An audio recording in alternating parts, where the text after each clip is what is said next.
En septembre 1978, une jeune femme de 15 ans a décidé de faire de l'autostop pour rejoindre sa destination. Malheureusement, comme dans beaucoup trop d'histoires, elle n'atteindra pas la destination qu'elle souhaitait, mais va vivre simplement l'enfer. Cette histoire a des aspects horribles. Si vous êtes sensible, vraiment, c'est pas pour vous, très honnêtement. Mais au-delà de ça, ça va nous montrer la puissance de l'instinct de survie humain. C'est impressionnant. Je sais même pas comment cette personne est encore en vie aujourd'hui. Je vais pas vous spoiler, c'est pas le but. Mais en tout cas, cette histoire, vraiment, elle est incroyable. Donc, installez-vous bien. Mais avant toute chose, bienvenue sur ma chaîne. J'espère que vous allez bien. Ici, on partage des histoires de faits divers, mais bien d'autres choses que je n'ai pas encore abordées, mais ça viendra. Merci encore d'être présent sur ma chaîne via les commentaires, d'interagir, de regarder, etc. Ça m'encourage et ça me montre que ça vous plaît et c'est hyper important. N'hésitez pas également à aller faire un tour sur ma boutique. C'est la promotion de la fête des mères jusqu'à la fin du mois, donc n'hésitez pas à y faire un tour. Vous avez 15% de remise dès 40 € d'achat et ça vous permet de faire un cadeau original. Et là vous avez une réduction, donc c'est le moment et surtout tout est fait main, donc profitez-en. Et même si vous avez envie de vous faire plaisir ou de décorer votre appartement ou votre maison, c'est le moment, n'hésitez pas à y faire un tour. Le lien de ma boutique est dans la description, normalement vous pouvez y accéder, sinon il faut juste taper sur Google www.leschoufisses.com. Sur ce, installez-vous confortablement, prenez quelque chose à grignoter et c'est parti.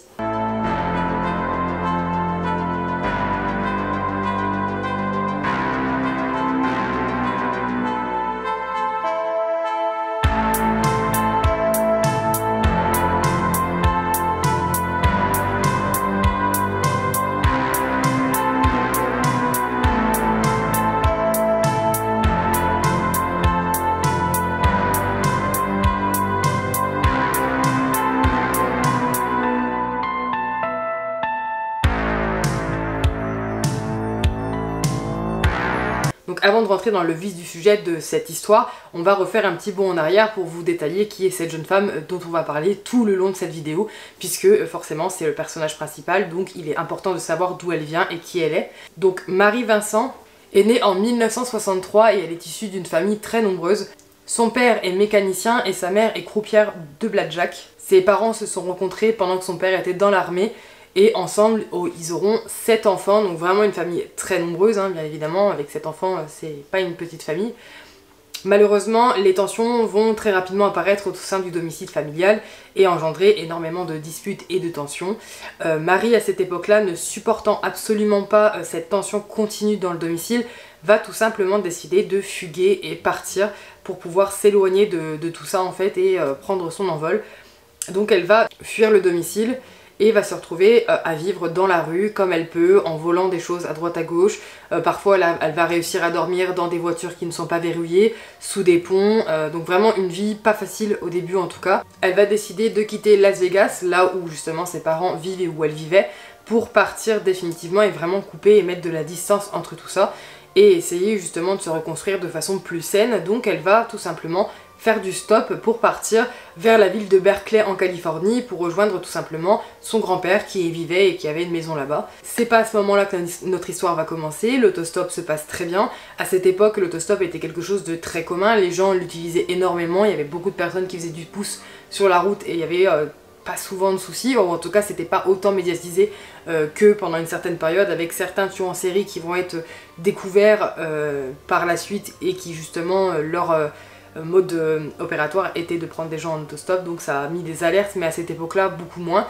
Ça se passe bien, elle arrive à Berkeley, elle va chez son grand-père, tout se passe plutôt bien, mais malheureusement au bout de quelques temps elle commence à avoir le mal du pays, surtout en fait ça lui manque, certainement sa famille, mine de rien, même si les tensions étaient là, et bien ça reste sa famille, et du coup elle décide de partir de Berkeley en Californie pour repartir vers Los Angeles et vers Las Vegas. Et pour ce faire, elle commence à pied, donc elle va tout simplement partir à pied, commencer sa route, mais très rapidement, bon, la route est trop longue, donc elle va décider de refaire du stop puisque ça se passe toujours très bien quand elle en fait, donc pourquoi pas, elle fait du pouce sur la route.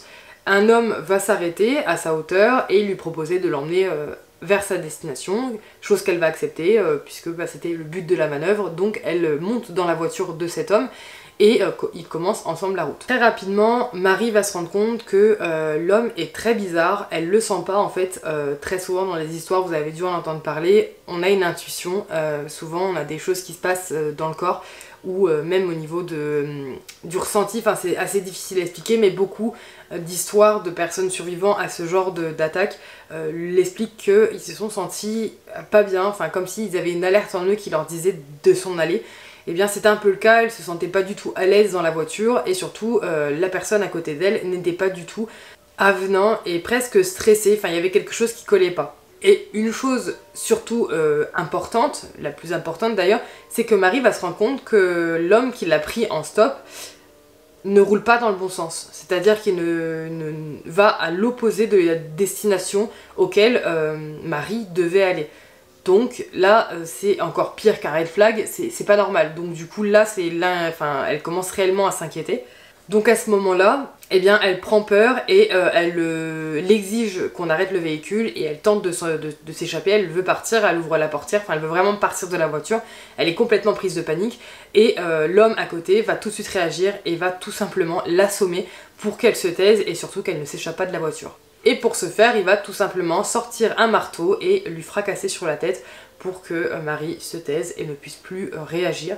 Elle va tout de suite tomber dans les pommes, elle ne se souviendra pas de ce moment-là et un blackout total. Au moment où Marie va reprendre connaissance, elle sera tout simplement allongée sur le sol et elle verra cet homme en face d'elle. Elle ne comprend pas trop ce qu'elle fait là, elle est ligotée. Elle est au bord d'une falaise et en fait elle comprend très rapidement que l'homme l'a violée et au lieu de la laisser partir ou même de la tuer à proprement parler, cet homme va sortir de son coffre une machette et lui couper les deux avant-bras.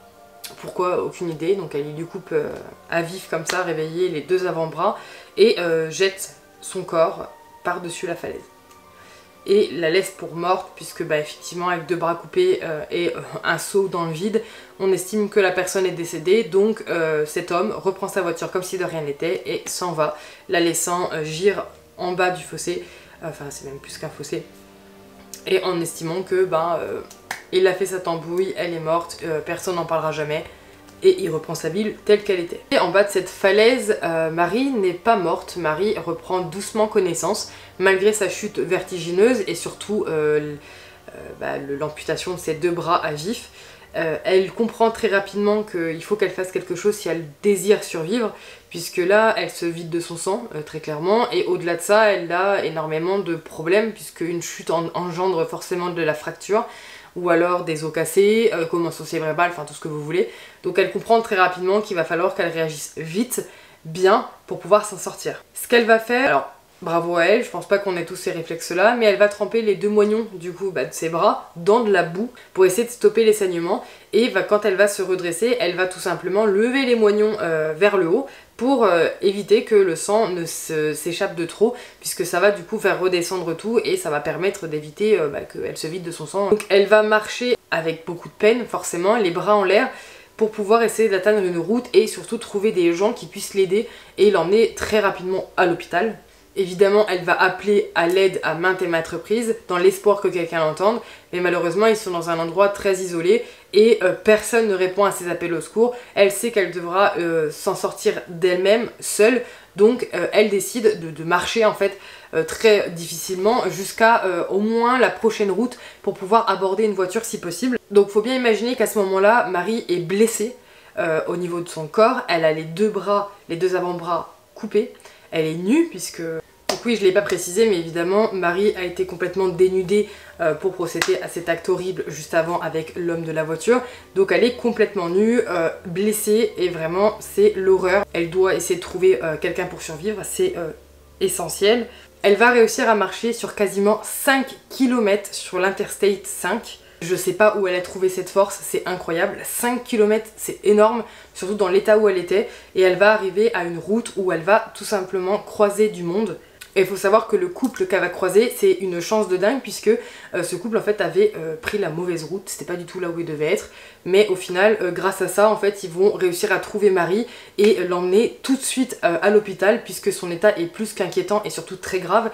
Alors j'imagine même pas le choc du couple qui tombe sur ça doit faire très peur, mais du coup ils l'ont pris en charge tout de suite et l'ont emmené à l'hôpital pour une prise en charge immédiate, et surtout appeler la police, puisque effectivement là il y a un problème. À l'arrivée à l'hôpital, évidemment, les soins vont être faits, mais elle est très fatiguée, elle ne doit manger, elle doit reprendre des forces, et surtout, les médecins souhaiteraient la mettre voilà, dans un coma pour au moins le temps de pouvoir guérir ses blessures, soigner ses avant-bras, au moins en faire ses moignons. Mais Marie insiste, c'est hors de question qu'elle s'endorme ou qu'on lui fasse des soins. Elle veut absolument travailler tout de suite avec la police pour pouvoir réaliser un portrait robot au plus précis de ses souvenirs. Donc elle met vraiment de côté tous les soins, etc.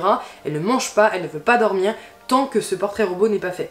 C'est hyper important pour elle, elle ne sait pas si elle se réveillera si on l'endort. Au vu de son état, en fait, elle le sait, et il est hors de question pour elle qu'elle laisse cette chance passer, et surtout que cet homme ne soit jamais inquiété.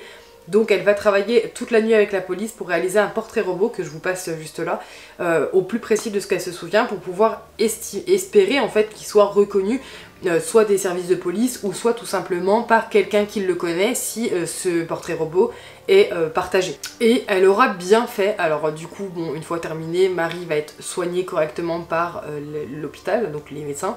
Et de l'autre côté, la police va faire son travail et ouvrir l'enquête, forcément, hein, c'est très grave, et surtout, ce genre d'affaires, ça peut mener aussi à, pourquoi pas, un tueur en série en naissance, peut-être même que la personne a déjà fait d'autres victimes, mais que les corps n'ont pas été retrouvés, c'est toujours un problème, hein. Il y a des gens qui disparaissent et on ne sait pas ce qu'ils deviennent, simplement, ça peut être soit des adultes qui ont décidé de changer de vie, mais aussi des gens qui ont été victimes de tueurs, et le problème c'est que sans leur corps, on ne peut pas le savoir, donc c'est très compliqué. Et souvent quand je sais pas si vous avez en tête Nordal Lelandais, quand on arrête ce genre de personne et qu'on retrace un peu son parcours, eh bien on se rend compte que il y a d'autres victimes en fait derrière. Nordal Lelandais, peut-être que j'en ferai une vidéo, je trouve qu'il y a beaucoup de gens qui en ont parlé, mais c'est hyper intéressant, c'est très intriguant comme histoire. La police va recevoir un appel après avoir diffusé le portrait robot réalisé par Marie à son arrivée à l'hôpital. Et cet homme va se présenter comme un voisin, il dit que le portrait robot ressemble très fortement à son voisin et qu'il est persuadé que ce portrait c'est lui. Donc il faut venir puisque là c'est clairement lui. La police ne n'exclut aucune piste, se rend au domicile de cette fameuse personne et va aller sonner tout simplement chez le voisin. Et effectivement le portrait robot match à 100%, c'est clairement le même homme. Et en face d'eux, la police a un certain Lawrence Singleton, une personne a priori pas très connue des services de police. Il va très rapidement avouer ses péchés et va être inculpé et placé en garde à vue pour interrogatoire, etc. pour qu'il puisse avouer ses crimes et surtout expliquer pourquoi il a fait ça, hein, parce que on parle quand même d'une jeune de 15 ans. Il va pas forcément s'expliquer correctement, mais il sera du coup arrêté et accusé de viol, de l'enlèvement et de la tentative de meurtre sur Marie Vincent, puisque elle n'est pas décédée, mais ça a été une très belle tentative de meurtre. Il va être reconnu coupable, il va être condamné à 14 ans de prison, le maximum autorisé en Californie à l'époque, ce qui est déjà très peu pour l'acte et la violence de l'acte, mais que 14 ans. Mais ça c'est rien encore, ça va vite vous énerver, vous allez voir. Donc le procès va s'ouvrir, Marie, vu qu'elle est sortie de son coma, de ses blessures, elle va venir témoigner au procès pour pouvoir faire condamner son agresseur forcément. Elle va évidemment sans surprise gagner le procès contre lui et le jugement civil, et elle va recevoir en tout cas elle devrait recevoir 2,56 millions de dollars de compensation de dommages-intérêts si vous voulez par rapport à ça. Elle les touchera jamais hein, puisque cet homme va être placé insolvable et puis de toute façon 2,6 millions en général personne ne les a, c'est un peu compliqué, mais de toute façon elle touchera rien puisqu'il sera passé insolvable. Et faut savoir, pour la petite anecdote, que le jour du procès, quand le procès va se terminer, Marie, quand elle va repartir en fait de l'audience, elle va passer devant Lawrence Singleton et croiser rapidement son regard, et il va lui glisser en fait concrètement que il fallait pas entre guillemets qu'elle s'inquiète, parce qu'il comptait l'achever lorsqu'il sortirait de prison tout simplement, pour que plus jamais elle ne puisse témoigner contre lui. Sympa, tu vis déjà l'enfer et en plus de ça la personne te fait comprendre que elle n'a pas énormément d'années de prison à faire et qu'à sa sortie elle pensera à toi pour venir te régler ton compte. Super.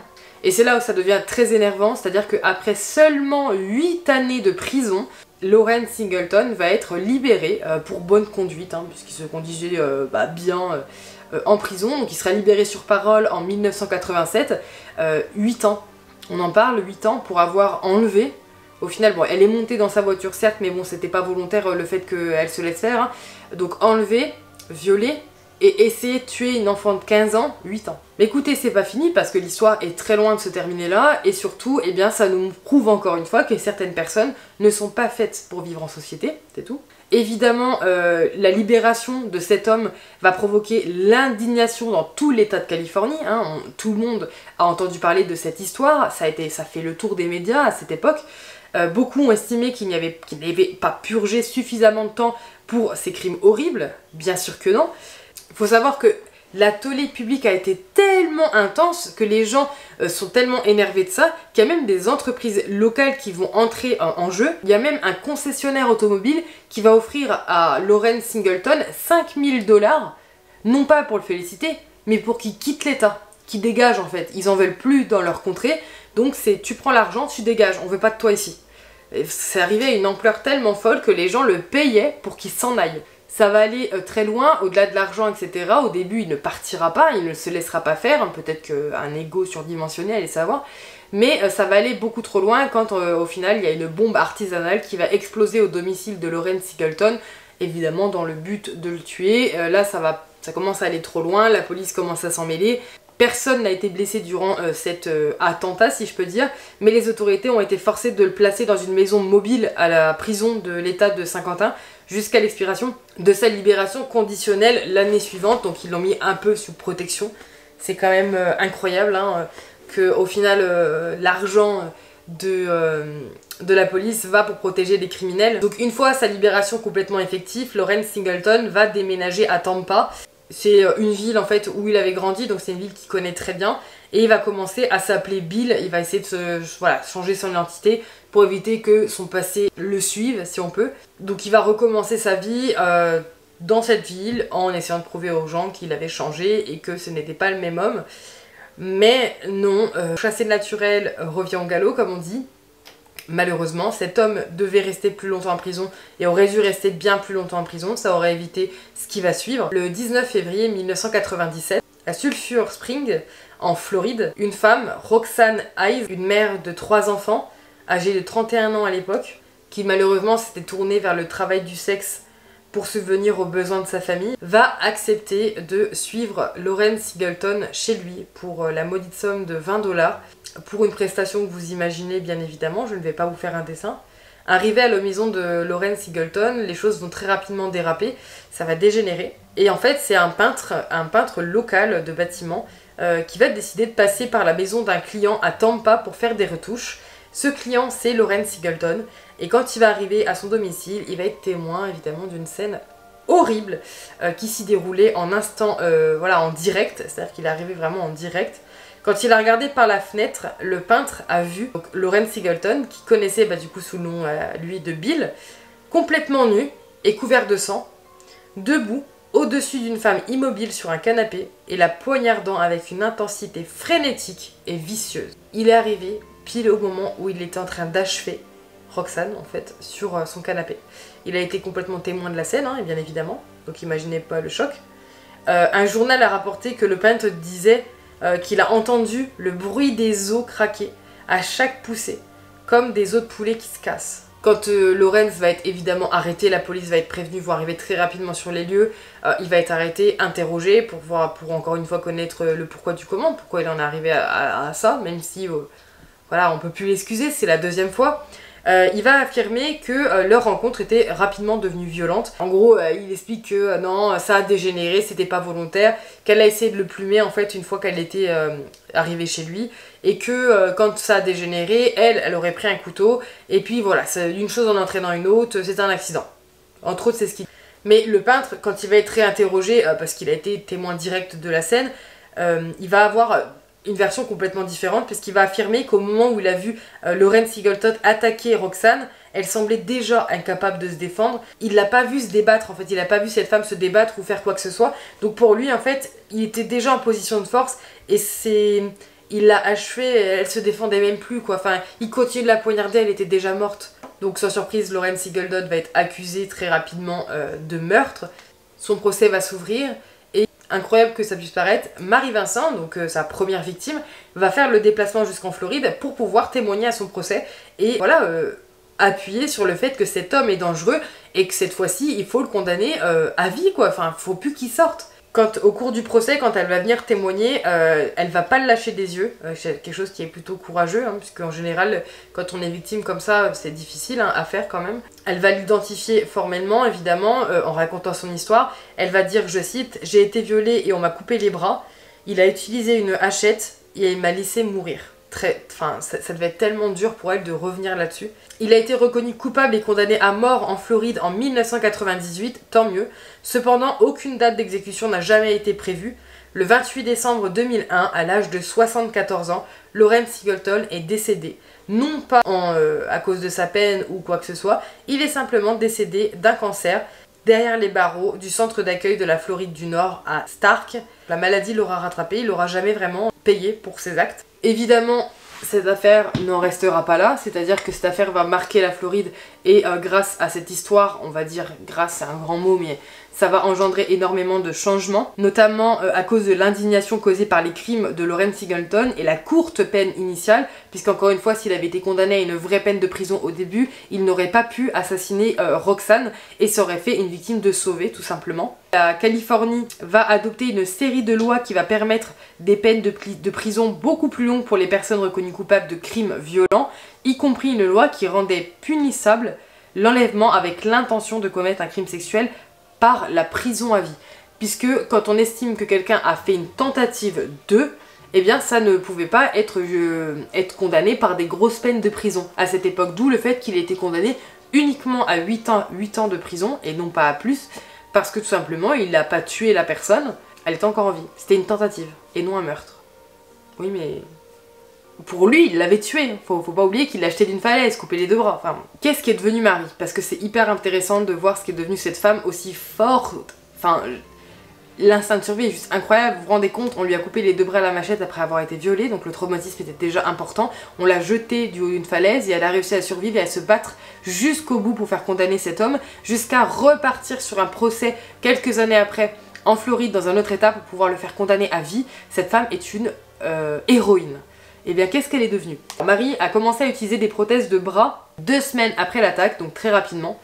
En tant que personne qui aime bricoler, puisque c'était une grande bricoleuse, elle va commencer à bidouiller en fait ses prothèses pour les améliorer et elle va utiliser des pièces de rechange provenant d'appareils électroniques en panne pour modifier les prothèses, du coup en conception personnalisée. Donc elle a amélioré ses prothèses pour vraiment, voilà, c'était une bricoleuse au-delà de ça, donc elle a réussi à bidouiller un petit peu ses prothèses pour améliorer le cours de sa vie. Ensuite elle se mariera et puis malheureusement divorcera peu de temps après avec un homme nommé Tom et elle aura 2 fils.